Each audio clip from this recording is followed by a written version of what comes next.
Samantala, nanguna ang anak ng isang pulis sa higit na 200 graduates ng Philippine National Police Academy Class 2013 sa Silang, Cavite. 17 tinaguriang pasaway naman na kadete ang hindi pinayagang makadalo sa graduation ceremony. Nagpapatrol, Gasabel Gas. 269 ang nagtapos ng Bachelor of Science in Public Safety sa Camp Castañeda sa Silang, Cavite. Sa pabago-bagong panahon, ilang kadete ang nag-collapse. Pero sa bilang ng mga graduates, 17 ang hindi pinadalo sa 34th graduation exercise ng PNPA.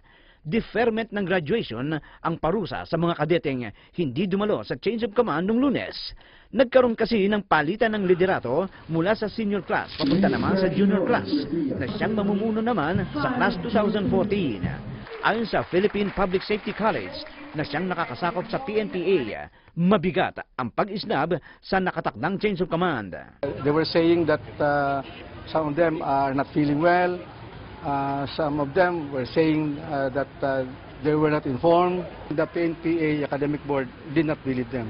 May hanggang 3 buwan na nasa disciplinary action ang mga kadeteng ito sa Camp Castañeda.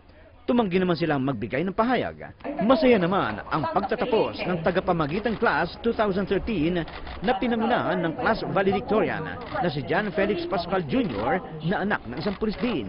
Kung gusto nating tanggalin ang korupsyon sa lipunan natin, una sa lahat, kailangan nating i-resist ang lahat ng temptation. Karamihan sa mga nagtapos ay ilalagay sa PNP, habang 11 naman ang itatalaga sa BJMP. Gasabel Gas, Patrol ng Pilipino.